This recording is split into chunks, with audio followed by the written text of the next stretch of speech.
Padre Fábio Vieira, muito obrigada pela sua presença aqui na TV Gazeta. E o senhor teve um processo muito importante, o senhor vivenciou durante esses 12 anos esse processo de canonização de Carlo Acutis. Como é que foi? Bom, primeiramente, o Carlo entra na minha vida pela mãe dele, que eu conheci primeiro, Dona Antônia, né? E numa das minhas idas à Itália, eu fui acolhido por ela, né? De repente ela me levou para casa dela. Eu estava indo para Assis e queria saber onde estava sepultado esse jovem que era candidato a santo, né?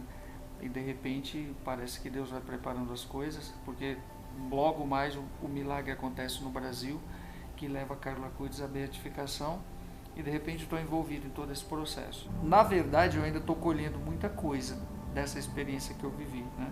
Depois que eu voltei para o Brasil, né, essa missão de levar aí a tantos corações a mensagem de santidade desse jovem que do nosso tempo morreu em 2006 e 18 anos depois já vai ser inscrito. Dentro da história da Igreja Católica é tudo muito novo, porque quando a gente pensa em santos, né, quando foram reconhecidos no passado, era um processo extremamente demorado, muitas vezes décadas até serem canonizados, e dessa vez foi mais rápido. Por quê?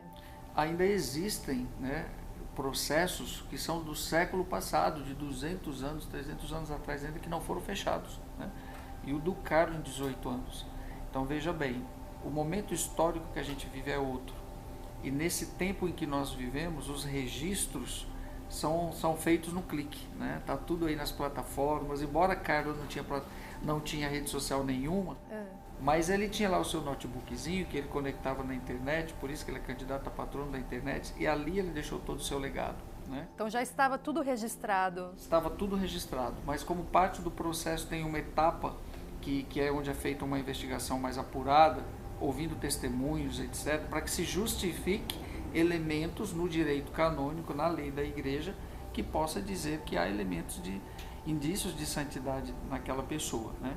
E além do que o Carlo deixou, né, do seu próprio legado, as testemunhas oculares estão todas aí, a sua família está aí, que é a primeira que faz a experiência com ele. Carlo converte a família. Queria dizer que é possível devenir santos também hoje.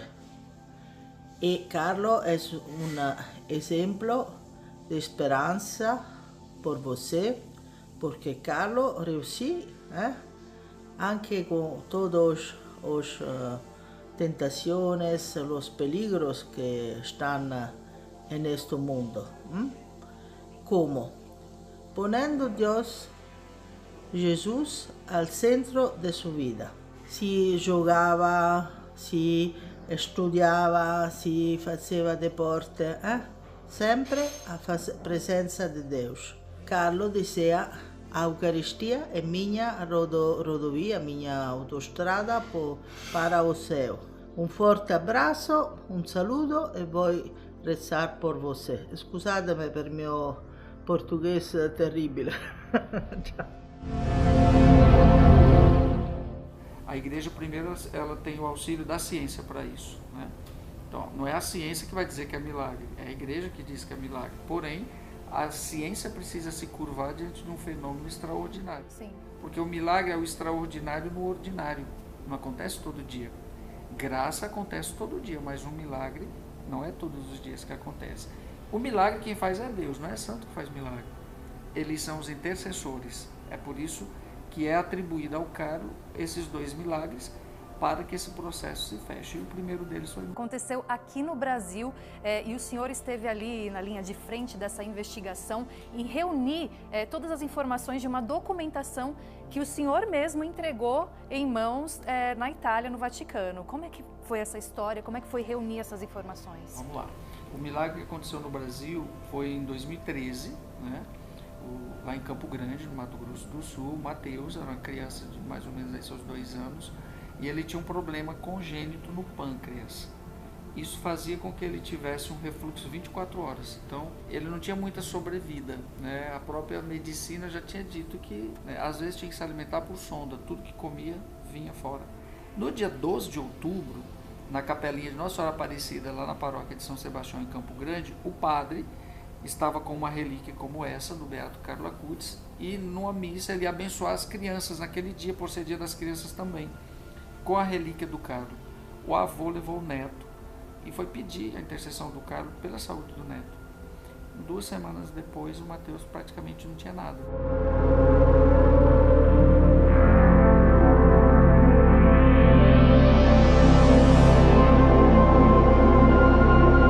E a ciência quem dá o laudo final, porque imagine, se você nascer sem uma mão e um mês depois a tua mão começar a nascer, isso não existe. Sim. Assim como aquele pâncreas que tinha um problema congênito, depois ficou normal, parecia que não tinha acontecido nada no pâncreas dele. Uau. Né? Então a ciência se curva, ela diz, olha, nós não explicamos porque era para acontecer isso não era para acontecer e aconteceu.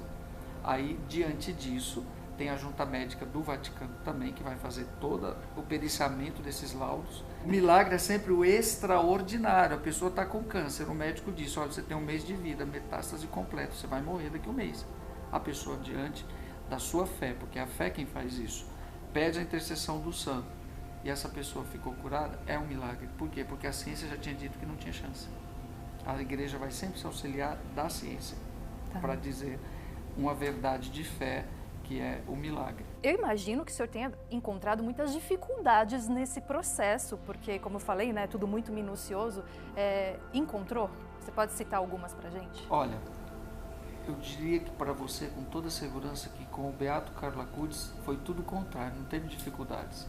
Aliás, Nossa. a devoção do Carlo acontece do Brasil para o mundo. O Brasil acolheu esse beato de tal forma que tudo foi acontecendo, como eu falei para você antes, numa velocidade da internet. Da internet, tudo muito rápido. Muito rápido, às vezes você fica até sem compreender, né? Até na minha vida, algumas coisas que aconteceram, meu Deus, por quê? É por isso que eu digo, foi Carlo, né? Foi tudo muito rápido. E hoje, tantos jovens, principalmente o Brasil, você não tem noção do que é a devoção ao Carlo Acutis no Brasil. E não foi por acaso que ele morreu dia 12 de outubro de Nossa Senhora Aparecida. Agora eu vou conversar com a Estela Gontijo, que é apresentadora, jornalista. Aliás, foi nossa colega de trabalho durante muito tempo aqui na TV Gazeta, Sim, né, Estela? muito tempo apresentando o Jornal da Gazeta e volto aqui num momento muito especial também. Eu achei muito interessante a história do corpo dele intacto. E eu, como jornalista, né, que também gosto de ir buscar nas evidências, fui atrás de alguém que tivesse visto esse corpo ser desenterrado, para entender um pouco, né, como estava esse corpo, né, como que é isso tudo, que a gente fica um pouco na dúvida, né. E aí eu conversei com o padre Fábio pela internet. E aí você tem uma graça, que na verdade é uma graça, mas você chama de milagre também, que aconteceu na sua vida. Sim. Conta pra gente, Estela. No meu coração é como se fosse um milagre, porque eu já estava tentando ter uma outra filha. Há 5 anos eu tinha tido um outro aborto, foi muito difícil. O padre veio ao Brasil e ele foi dar uma entrevista perto de onde eu moro. Eu falei com ele, passa aqui em casa, e ele veio com a relíquia de 1º grau.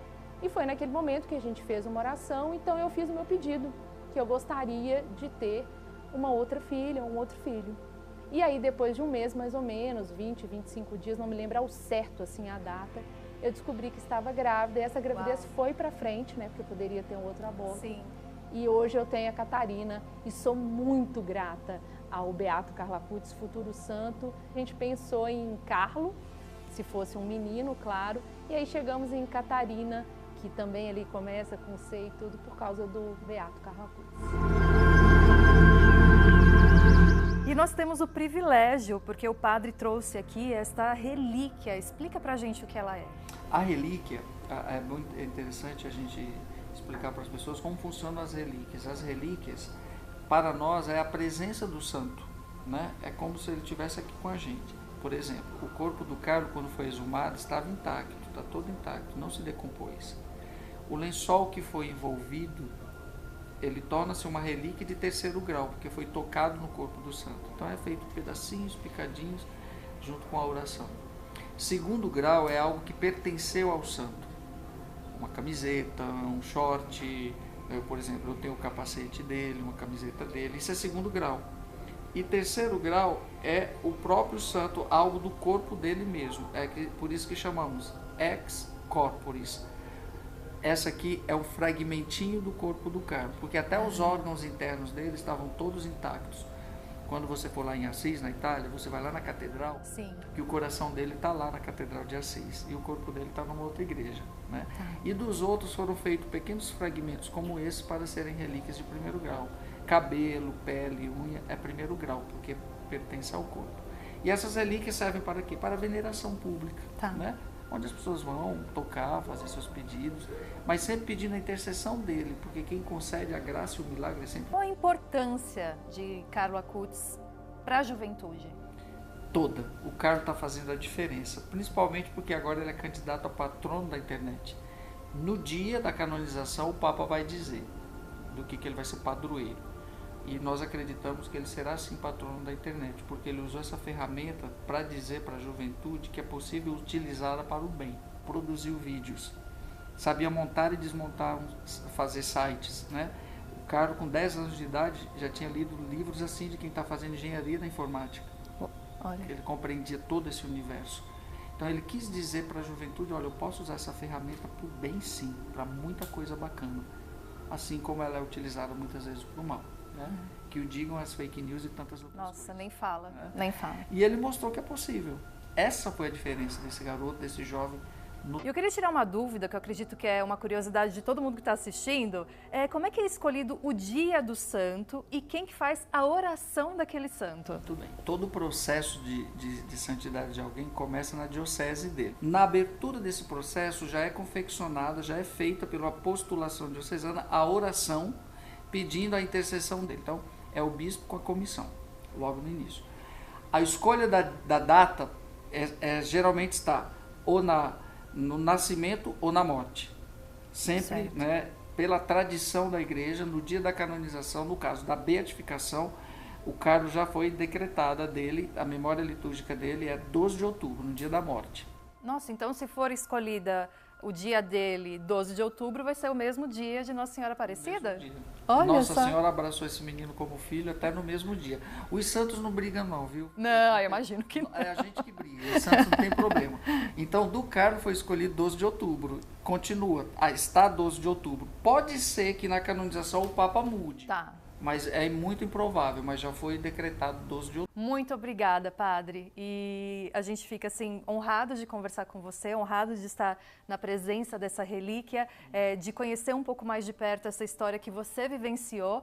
E é isso, a gente fica agora aguardando as próximas novidades para a canonização. Eu agradeço, Camila, a todos vocês pelo acolhimento e eu encerro com a bênção, com a relíquia do Carlo Acutis, a todos que nos acompanharam aqui no programa, né?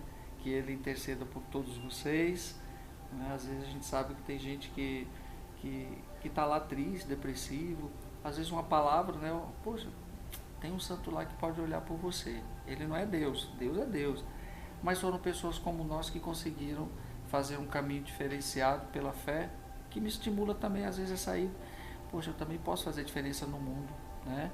Pela fé, né? Então, pela intercessão do Beato Carlo Acutis, abençoe-vos o Deus Todo-Poderoso, o Pai, o Filho e o Espírito Santo. Amém. Amém. Obrigado. Muito obrigada.